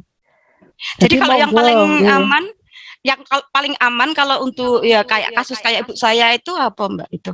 Ini vaksinnya jenisnya. Kalau untuk semua bisa. Kalau semakin banyak komorbid kayak Pfizer, Moderna itu malah paling jos gitu. Tetap orang sudah terlanjur taunya Sinovac, padahal Sinovac itu so-so gitu loh. Karena memang dulu adanya itu kan. Jadi sebenarnya manapun nggak masalah. Moderna gitu kalau misalnya baru dosis 1 2 nggak apa-apa. Maksudnya ininya nggak begitu ini ya. Soalnya kemarin kita booster itu Moderna. Kita langsung seminggu. Aku seminggu nggak bisa ngapa-ngapain. Aku 2 hari. Tapi kan kita wis apal ya wis ono paracetamol. Tapi yang Moderna 1 2 itu saya tanya banyak orang yang di RSA malah kipi nggak muncul. Oh ya. Itu kalau di RSA berarti daftar ada link atau saya lewat saya aja. Sana. Saya kasih nomor saya. Ini kontaknya saya aku kontaknya ini ya. Lama tak kasih ini. Di chatting kene wae Bu. Saya tulis. Makasih. Alhamdulillah. Enggak apa-apa nggih, monggo untuk yang lain juga boleh. Pribadi. Pasal 39 apa? Pribadi. Nih silahkan monggo untuk semua juga. Alhamdulillah matur nuwun. Sama satu lagi Bu. Satu lagi Mbak yang itu itu loh autoimun. Nah, itu kan teman saya itu juga itu kan juga kabarnya kan katanya enggak boleh. Terus teman saya itu ada yang pernah dulu di ini autoimun tapi udah lama sebenarnya. Terus kan sudah waktu ya pokoknya udah agak lama atau udah lama terus pas periksa terakhir itu katanya sudah bagus. Terus sekarang dia dosen juga soalnya. Nah, tapi mau di ini kan takut gitu loh. Takut RSA kan katanya itu RSA aja. Ini ya. Karena sampai dia itu imun kalau tidak pas flare atau kambuh itu enggak masalah. Boleh kok berapa kali karo dokter Dea Sarjito kae malah hemofili iya, SLE iya. Kemudian Graves disease iya, jadi orang masalah asal tidak pas flare. Wong asma pun kalau pas kambuh ya nggak boleh nek pas nggak kambuh ya rapopo. DM juga pas GDS-nya terkontrol ya boleh gitu. Oh, itu tuh soalnya dulu apa hipertiroid apa ya? Hipertiroid apa hipertiroid sih itu yang autoimun berarti itu. Graves disease Kayak ya itu. autoimun. Tapi zaman kecilnya. Tapi udah waktu remaja gitu. Terus sekarang dosen kan kasihan gitu loh, Mbak, sampai udah yang kedua lainnya udah pada 3 kali kan. Ke tempatku aja Nggak di bisa. RSA, silahkan dikasih nomor saya. Kasihan. Pokoknya dengan senang hati kami bantu. Alhamdulillah. Pokoknya sepanjang hari kita RSA buka. Ya, karena ini beberapa tetangga juga ada yang itu anaknya autoimun gitu, terus pada takut gitu. Padahal kan sekolah kan harus wajib vaksin gitu kan, Mbak. Jadinya itu beban, malah jadi beban mental gitu kan kadang. Atau kalau memang autoimun ya diperiksa wae, kemudian apakah sedang flare atau enggak. Kalau itu sedang flare kan nanti ada surat keterangan bahwa sedang dalam kondisi yang tidak bisa divaksin gitu. Tapi nanti seiring dengan waktu ternyata dia membaik, yaitu masih bisa divaksin gitu. Oh, alhamdulillah, matur nuwun sangat penjelasannya, Mbak Ika, sangat bermanfaat. Dan ini saya tunggu, saya dekat dengan balai desa loh. Ya, tak menggok gitu. Walaupun 20 menit. misal bisa nanti lagi neng kampus ya rapopo, nanti saya tak menggok nggak apa-apa. Ketemu ya rapopo. Ada seminar internasional kalau di rumah kayak gini, saya tadi setengah jam lebih nggak bisa masuk. Neng kampus koneksi Mbak maklum di desa. Koneksi nih. Aku tadi juga di kampus kok lampe tekes tadi aku Yon. Oh, Masya Allah. Ini sudah lagi saya. Aku nanti Mbak Ika, di WA yo. Saya nanti di WA yo. Nanti tak WA, tak saja. Matur nuwun, alhamdulillah. Amin ya rabbal alamin. Monggo saya kembalikan ke moderator. Terima kasih banyak Ibu Janatin untuk pertanyaannya. Justru jadi banyak membuka inspirasi. Maksudnya memang itu banyak sekali pertanyaan seperti itu di masyarakat. Nah, kemudian menginjak untuk pertanyaan yang kedua, ini sudah ada dari atas nama Jihan Hansa yang mau bertanya secara langsung kepada Ibu Ika. Monggo. Silahkan Mbak Jihan. Ya Bu, terima kasih atas waktunya. Perkenalkan nama saya Jihan. Saya izin bertanya Bu. Kalau misalnya kami itu udah vaksin dosis 1, tapi yang dosis 2 itu berbeda jenisnya. Itu apa ada efek yang banget ke tubuh apa gimana? Itu sudah terjadi apa belum terjadi, Dek? Belum Bu, soalnya kalau tiap vaksin ke tempat vaksin itu ditanyain itu dosis 1 apa dosis 2. Kemarin apa dan di kartu itu kelihatan toh dengan nomor base 2021131 Sinovac. 2021500 ini AstraZeneca nganti wis apa lagu Dek. Toh karo nomor base-nya. Tapi gini, sebenarnya itu saya cerita sebenarnya ya. Kalau di WHO kan bisa searching namanya mix and match. Dalam kondisi di dunia ini kita belum bisa memastikan bahwa pasokan vaksin itu akan cukup, maka WHO itu ada namanya mix and match. Bisa jadi yang pertama Sinovac, ternyata kemudian yang kedua adanya Astra, itu enggak masalah, itu dari WHO loh ya. Tetapi kembali kepada kebijakan dari negara. Kalau WHO tadi melihat bahwa ternyata dari penelitian pertama Sinovac, kedua aset orang masalah, antibodi juga terbentuk. Pertama aset, kedua punyanya Pfizer, antibodi semakin terbentuk. Tetapi untuk di beberapa negara itu kan policy negara itu yang menentukan. Dan itu enggak cuma negara itu yang menentukan dari sisi ngomong, menyampaikan, tapi diwujudkan dengan pikir. Adik-adik ingat saat adik-adik itu Ya, ambilin kartu. Saat adik-adik itu ini ya, di kartunya ini tadi, ini tertulis ini nanti kan dimasukkan ke piker. Toh, piker. Contohnya, saya pernah kerjasama vaksin dari TNI. Maka hari itu pikernya adik-adik dimasukkan ke misalnya klinik Kartika, kliniknya TNI. Atau Bu Ika hari ini pakai vaksin TNI, masukkan opo pikernya DKT rumah sakit, oke. Kemudian nanti Polri, Bu Ika hari ini vaksinnya Polri, jadi tolong masukkan pikernya rumah sakit Bayangkara, oke. Hari ini dari Dinkes, masuk mana FKKMK, RSA UGM gitu. Itu dimasukkan. Jadi di situ dimasukkan ada post screening, Dek. Jadi mulai dari NIK Anda, nomor HP, nanti vaksin yang diberikan apa, kemudian juga nanti observasi itu muncul apa yang dirasakan sesudah 15 menit gitu tadi. Nah, itu juga dimasukkan. Kemudian klik itu nanti ada apa namanya? Sertifikat yang itu akan terkirim ke Peduli Lindungi. Nah, masalahnya adalah piker itu tidak dirancang mengenali yang pertama Sinovac, kedua AstraZeneca, pasti nggak akan ke print. Jadi itu sistem. Jadi kalau pertama Sinovac ya kedua harus Sinovac. Itu di Indonesia loh ya. Negara lain bisa jadi berbeda karena sistem. Juga sama halnya kemarin AstraZeneca. AstraZeneca yang pertama harus 12 minggu. Begitu sudah mendekati ED, kita kemudian bareng-bareng menghimbau pemerintah, ternyata dari pemerintah kemudian membuka piker itu bisa di print yang kedua sesudah 8 minggu. Adik-adik FKKMK sempat, Bu Ika ini gimana baru 8 minggu. Saya tak berikan penjelasan bahwa mulai Oktober ini dari pemerintah dibuka piker 8 minggu, sehingga begitu klik 8 minggu dapat Astra juga bisa sertifikat. Kalau nggak dibuka itu nggak akan muncul sertifikatnya, Dek. Jadi mix and match itu memungkinkan asalkan difasilitasi oleh piker. Tapi nek enggak, nah itu pikirnya. Jadi sebenarnya kalau mereka ketemu itu nggak masalah, Dek.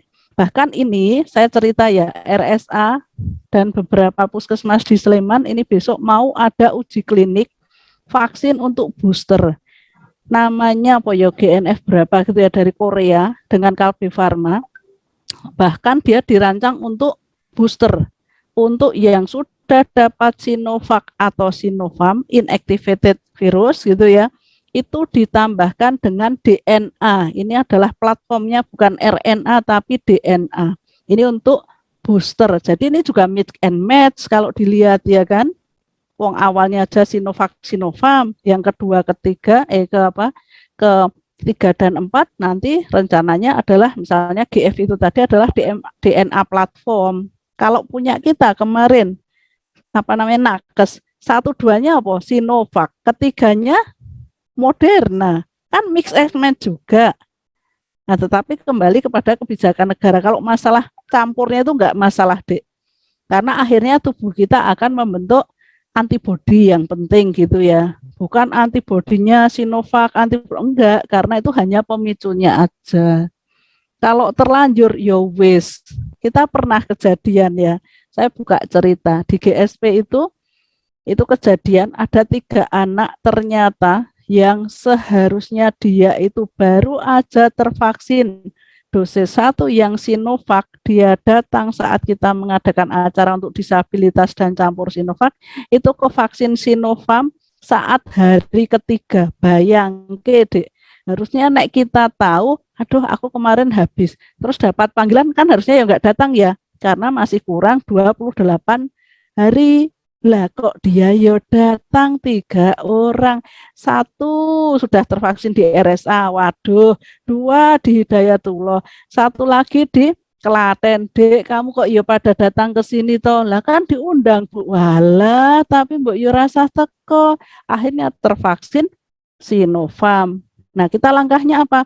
Nggak bisa dimasukin piker. 1, jenisnya beda. 2, apa Dek? Belum 28 hari. Ya kan? Terus apa yang kita lakukan? Ya kita observasi. Ya alhamdulillah tiga-tiganya nggak ada KIPI, nggak ada efek samping. Tapi harus kita observasi karena ini extraordinary, baru 2-3 hari udah ini lagi beda lagi gitu. Walaupun sebenarnya Sinovac Sinovac itu kan platform yang mirip ya. Tapi pikir harai iso dilebokke Dek, kowe jenenge ngekeki gawean kita-kita ini gitu ya. Yo nggak dimarahi, cuma diedukasi aja, Dek, ninggalin nomornya nanti kalau kita kontak tiap hari kita observasi dan kita observasinya lumayan, sekitar seminggu nggak cuma sekali. Saya, Bu Hera, Dokter Aji, kita sering kontak mereka terus apa yang dirasakan sekarang Dek, nggak ada apa-apa Bu, ya wes, nanti 2 hari lagi laporan Mbak Hera nggak ada apa-apa, ya wes Dek, kita tanyain lagi apa gitu ya. Jadi kita ngopeni ya, karena apa? Kita merasa bahwa kita sudah berterima kasih dengan semua warga yang mau divaksin. Jadi orang masalah Mbak Jihan, tetapi tadi loh pikirnya nggak memfasilitasi masalah ya. Dan pernah kejadian kemarin di Ambarukmo yang dengan pekerja event, Bu Ika ngopo, hayo salah mesti saya gitu. Saya terkenal sering marah gitu. Apa kui? Waduh, vaksin pertama AstraZeneca, kedua kok Sinovac aku gitu. Terus gimana Bu, beracun? Ya enggak beracun, tapi enggak bisa masuk pikir masalahnya. Dia harus ngulang nanti kapan gitu. Kasihan pikirnya yang enggak bisa dipeduli lindungi. Padahal kapan hari aku cuma ke desa lewat dari vaksinasi Tambak Rejo, berhenti mau nyari minum di Danu Putra di Cebongan, sudah diminta scan QR code.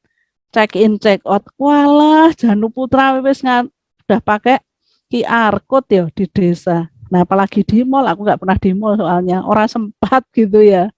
Itu Mbak Jihan. Jadi sebenarnya bukan masalah KIPI, bukan masalah tapi sistem. Ya gimana Mbak Jihan, sudah terjawab? Aku nek urusan vaksin keluar kepala Mbak. Lah gimana? Aku sejak bulan Maret deh. Dan mengetahui semua sisi-sisi dari itu ya sistemnya itu. Tapi aku pernah jadi petugas di meja 5 ya pernah gitu ya. Jadi wis apal tenan itu ya. Jadi itu Mbak Jihan.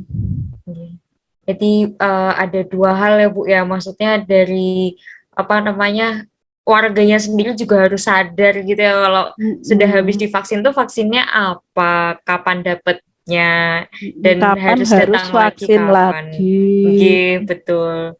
Nah, tapi nyoba klik ngono kuwi, terundang lagi selang 2 hari. Wah, yo wes gitu ya. Dan juga ada gini, saya mungkin cerita ya. Ya mungkin ini bukan contoh yang baik. Pada saat di satu tempat gitu ya, ternyata ada vaksin yang sisa. Nah, sisa itu kan kita harus tahu stabilitas jenisnya apa hari ini. Oke, Sinovac itu dari mulai dibuka dia masih tahan sekitar 6 jam di suhu 2 sampai 25 derajat. Bukan 2 sampai 8 loh, 25 derajat juga masih tahan. Dan kita biasanya farmasi kalau nyepetin gitu, kita jaga di suhu 2 sampai 8. Jadi sebenarnya 6 jam masih tahan. Nah, satu saat itu ternyata antara depan sama belakang nggak koordinasi sehingga sudah terlanjur terspet. Nah kemudian beberapa orang panitia itu menyuntikkan.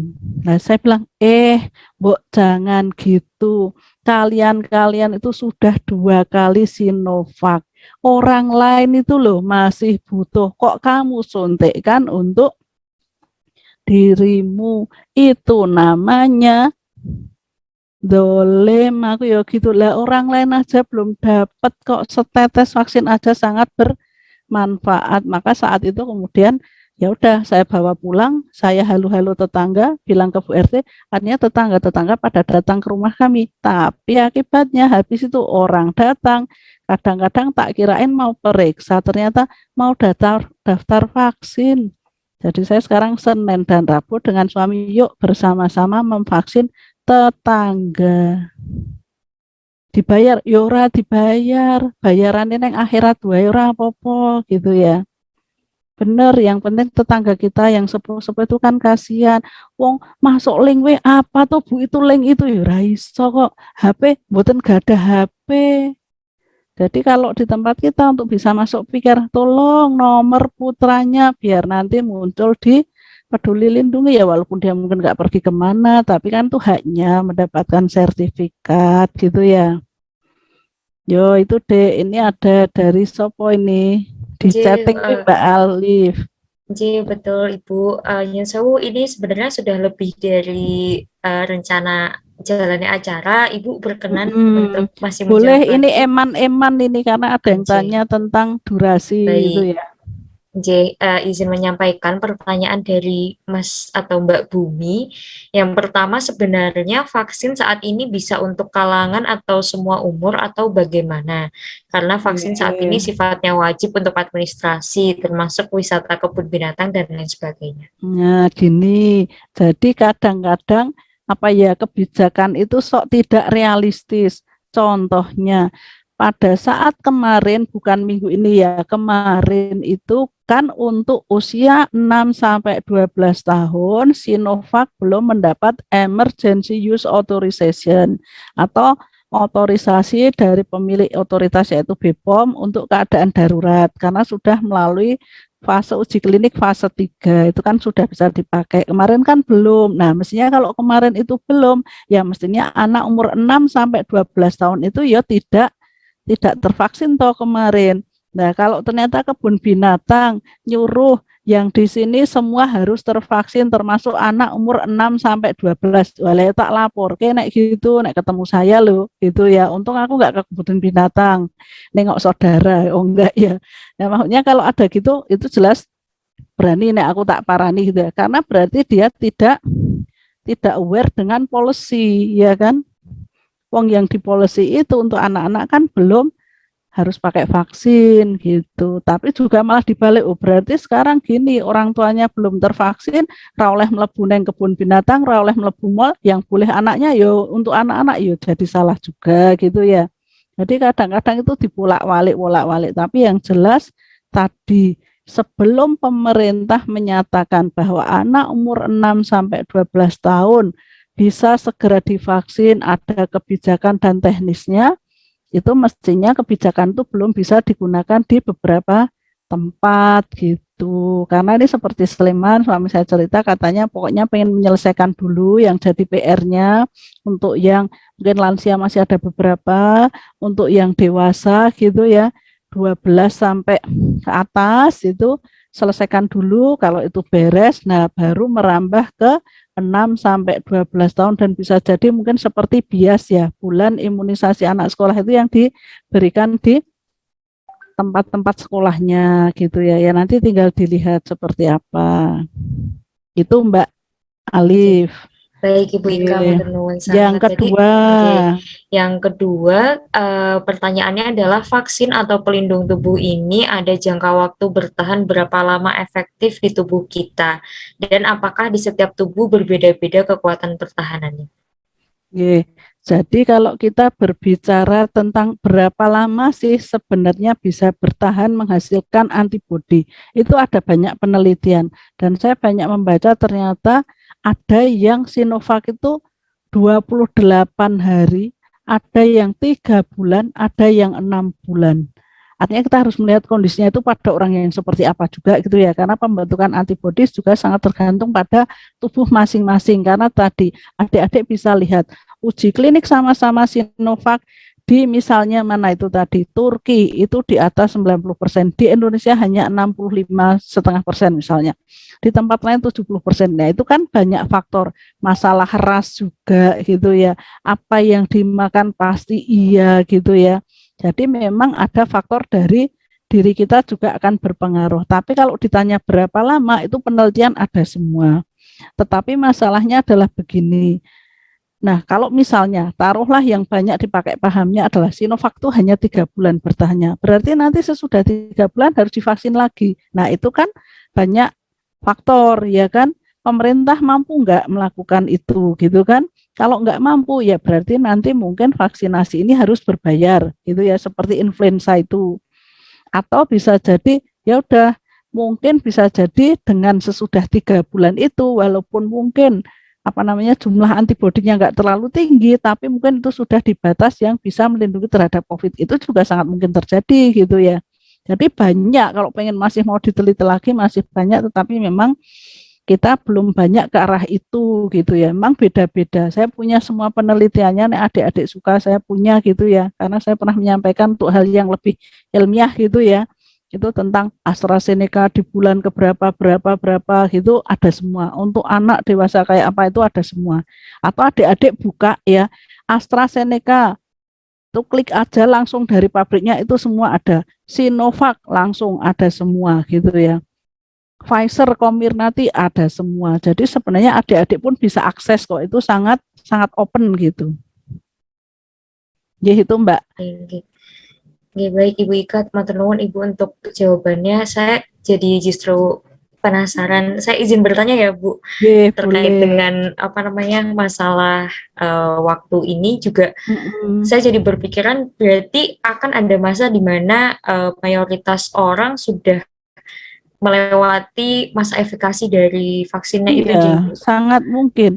Karena misalnya kemarin ada yang menyampaikan bahwa sesudah kita vaksin 2 kali harus periksa titer antibodi. Tapi di Kemkes kan banyak seminar dan banyak webinar menyampaikan nggak perlu gitu kan ya, kalau kecuali itu untuk penelitian. Karena apa? Kita sekarang kan prioritasnya memvaksin dulu, bukan memasalahkan berapa antibodi yang terbentuk.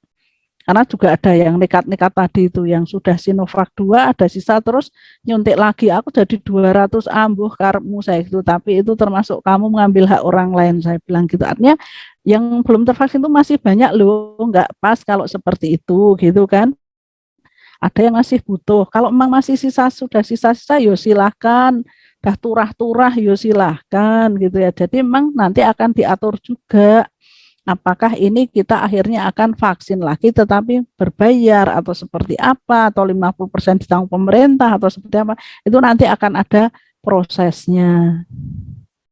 Baik, terima kasih banyak Ibu Ika untuk penjelasannya. Jadi ini justru menjadi istilahnya semakin memperkuat fakta bahwa setelah divaksin itu tetap harus menjaga protokol kesehatan dan menjaga diri. Karena selain bahwa fungsi vaksinnya sendiri itu bukan artinya tidak akan terkena COVID, tapi hanya mengurangi keparahan gejalanya. Yang kedua adalah adanya durasi efektivitas vaksin yang ini mungkin kurang banyak dipahami oleh saya orang. Sama Mbak Alif sama-sama dapat 2 kali Sinovac. Yang ketiga kita sama-sama naker dapat boosternya Moderna. Tetapi apa? Ternyata mungkin saya lebih banyak terpapar dengan COVID. Saya ketemu siapa-siapa, sementara mungkin Mbak Alif belum. Misalnya itu juga akan mempengaruhi. Atau yang saya makan, saya adalah pemakan umbi-umbian gitu ya. Udah lama saya makan umbi. Jadi makan saya itu malah uwim, bili gitu ya. Kemudian sweet potato atau ubi gitu. Nah sementara mungkin Mbak Alif kan sudah generasi yang pizza gitu toh. Pasta, nah itu mungkin juga akan berbeda gitu ya dengan apa yang dimakan. Lah kalau saya makannya ya tanam-tanaman yang ditanam itu, tetapi mungkin adik-adik wah sudah apa namanya sibuk di rumah sakit, di kantor, kemudian tidak bisa itu tadi ya pokoknya yuk apa yang ada gitu ya, GoFood dan yang lain-lain itu juga pasti akan mempengaruhi gitu. Jadi banyak banget faktor yang mempengaruhi, tapi yang penting prokes tetap harus dilakukan. Dan yang M terakhir apa Mbak Alif? Manut.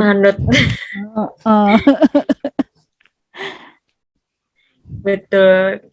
Mau berapa banyak orang, mau semua negara, maksudnya semua elemen pemerintahan itu berusaha semaksimal mungkin untuk mencegah adanya peningkatan infeksi COVID, tapi kalau orang-orangnya tidak manut sami mawon sulit.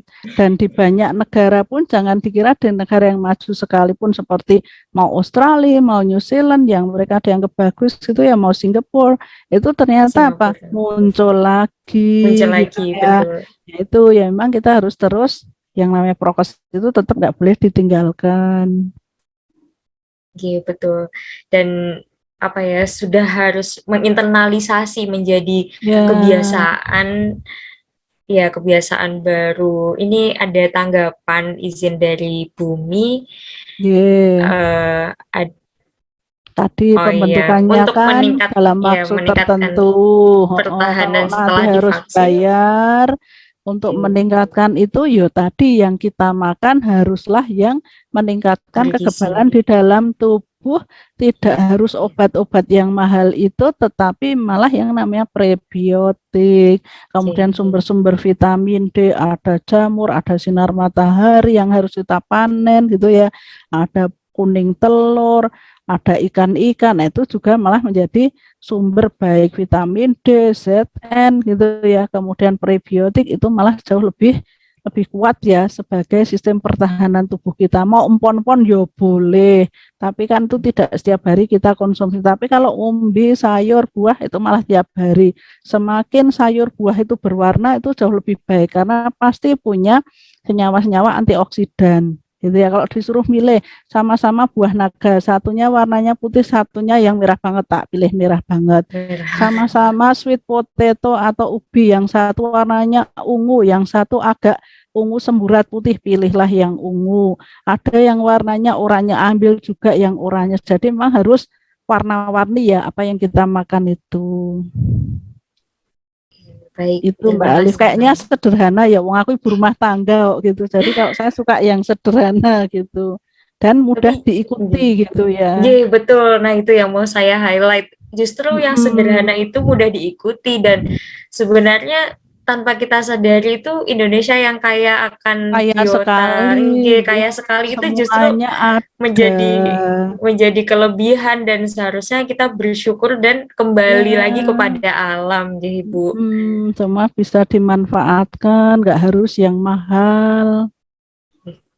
Jadi mungkin kalau bisa saya tarik garis besar dari awal penyampaian diskusi sampai terakhir ini, bahwa yang pertama kita hidup di dunia ini banyak pilihan yang bisa kita ambil dalam menjalani hidup, termasuk dalam menghadapi pandemi ini yang mungkin bagi sebagian orang sudah sangat melelahkan, sudah hampir 2 tahun kita sama-sama berjuang, tapi disinilah letak di mana kesabaran dan juga jiwa kemanusiaan kita itu diuji. Dan bahkan seperti vaksinasi itu adalah sebuah usaha dan juga bisa menjadi ladang ibadah untuk kita semua.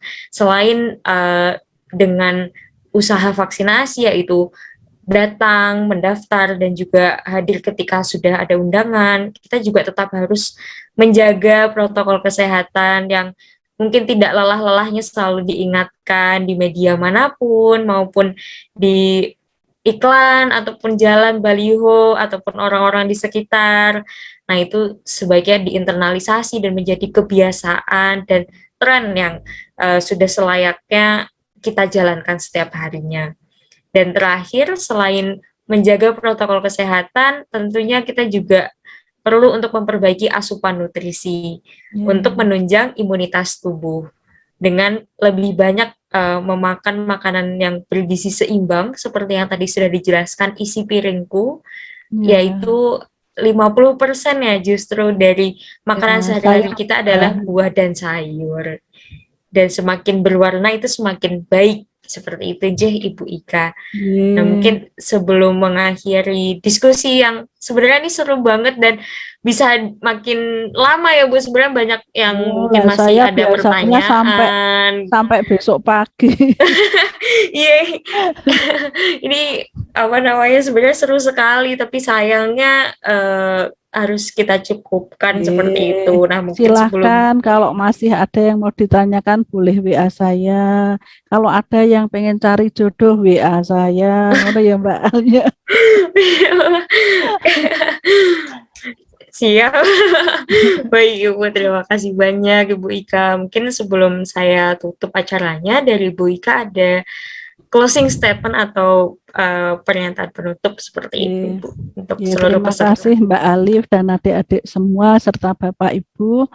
Kalau saya memaknai pandemi ini adalah kesempatan kita untuk gotong royong, ibadah, inovasi ya. Jadi bukan dengan hal-hal yang sedih, susah gitu ya. Tetapi kita tidak menutup mata bahwa sekitar kita ada yang kehilangan pekerjaan, kita harus juga membantu. Sekitar kita ada yang sampai tidak bisa untuk makan sehari-hari saja juga tidak bisa, ya itu tugas kita gitu ya. Jadi sebenarnya pandemi ini malah mengajari kita ya untuk bisa lebih lebih baik ya. Kita semua berdarah-darah gitu ya, berperang, tetapi hasilnya itu pasti akan jauh lebih baik, meningkatkan kualitas kita lahir dan batin, itu kalau menurut saya gitu ya. Dan itu yang juga saya tekankan kepada para pegawai dan juga keluarga saya, termasuk anak-anak gitu, anak-anak saya gitu ya, bahwa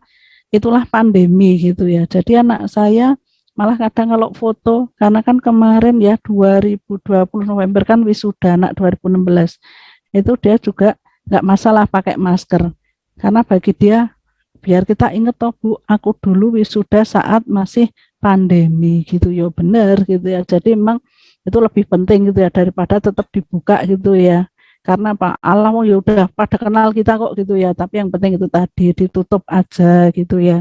Karena apa? Kita nggak sadar bahwa kita kadang-kadang menjadi panutan orang lain. Lah kui Bu Ika wale foto dibuka-buka kok ceramah kemana-mana. Nah gitu ya. Jadi kita juga menjaga nggak cuma buat diri kita, tetapi kita sebagai tenaga kesehatan itu tetap menjadi panutan, walaupun hanya satu dua orang tuh bisa jadi kita itu memberikan pengaruh yang baik.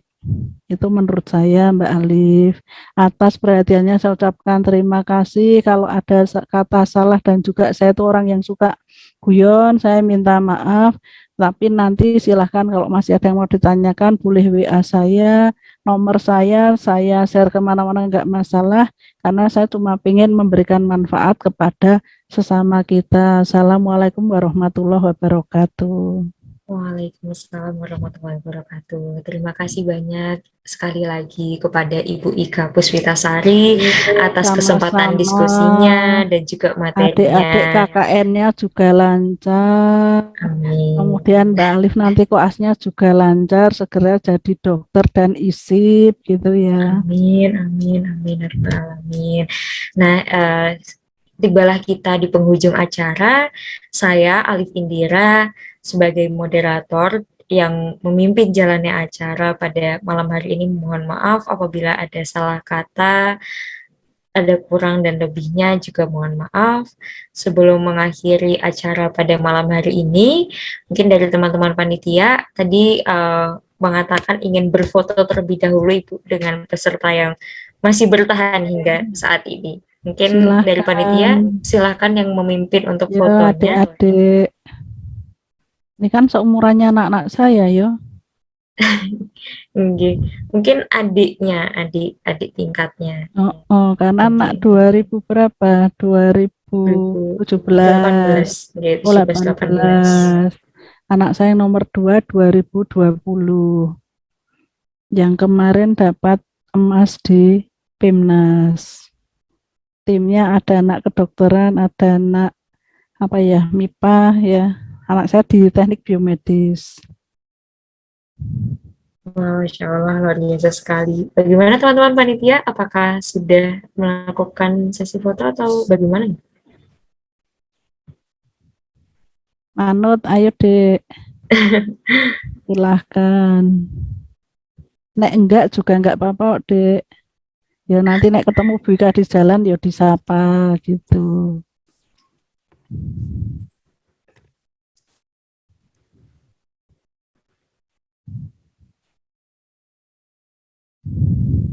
Ya, mungkin saya ajak terlebih dahulu untuk para peserta yang belum menyalakan kameranya, bisa untuk dinyalakan terlebih dahulu. Oh itu Bu Janatin aja masih bertahan ya adik-adik. Luar biasa.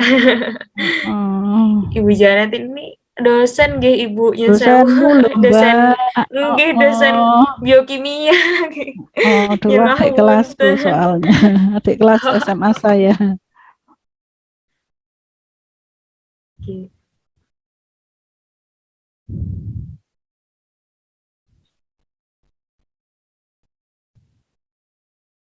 Ya mungkin saya bantu hitung saja, Nje.